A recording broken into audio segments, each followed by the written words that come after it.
Salut les gourmands, j'arrive à toute vitesse parce qu'aujourd'hui je veux profiter à fond. Et oui, on va préparer un des classiques que nous adorons tous.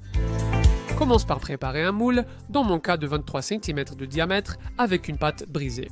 Tu peux la faire maison ou l'acheter. Comme moi, ça rend tout plus facile.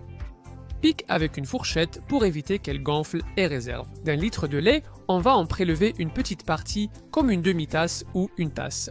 Le reste, on le met dans une casserole ou une petite marmite que l'on va placer à feu moyen pour qu'il chauffe doucement. Pendant ce temps, on prend 4 gros œufs de taille L et on va leur ajouter une pincée de sel pour rehausser les saveurs du dessert. On mélange tout ça comme ceci. D'abord les jaunes pour qu'ils se mélangent avec les blancs, puis rapidement ce petit verre de lait qu'on avait réservé au début.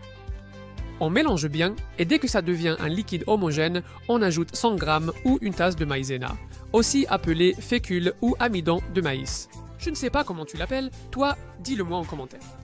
On met ça dans la petite casserole, puis on verse le mélange dans celle avec le lait chaud.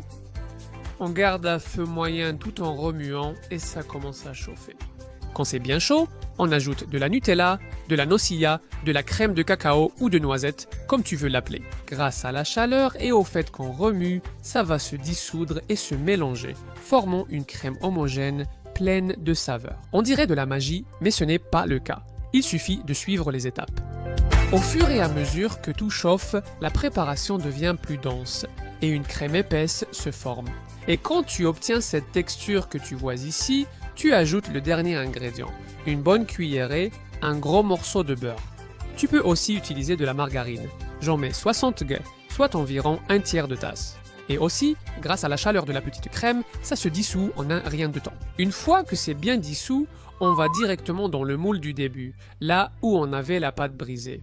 On verse toute la petite crème dedans et au four qu'on a préchauffé à 180 degrés Celsius, soit environ 355 Fahrenheit.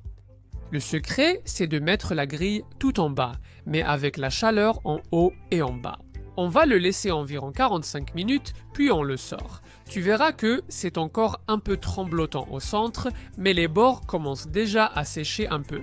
Donc on le sort et on laisse ça reposer, refroidir. Une fois qu'il a refroidi, il aura cet aspect. Et tu pourras le prendre à la main et le mettre au réfrigérateur. Il est conseillé de le laisser ici au moins 2 heures. Mais c'est le genre de dessert que tu prépares la veille et il sera parfait. Comme ça, tu prends de l'avance pour le moment où tu voudras le servir. Tu n'as qu'à le sortir, le démouler et avec ce moule en silicone que j'ai, c'est vraiment très facile. Honnêtement. Tu peux enlever ce petit bâton et tu le mets sur une assiette. Mais si c'était un autre type de moule, eh bien, tu démoules normalement et tu n'as plus qu'à en profiter. Regarde comme il est beau avec les 2 couches. Incroyable. Un gâteau à 2 couches, super facile, super crémeux.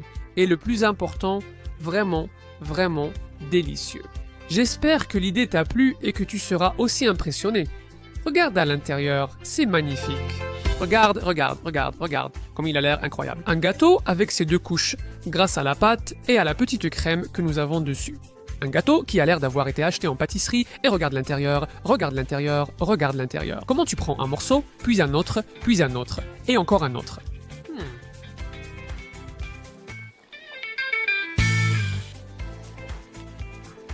Comment puis-je aimer autant les flancs pâtissiers?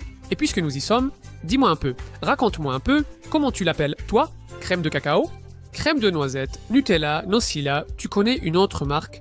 Pas moi, honnêtement. L'essentiel, c'est que c'est toujours super. Bon,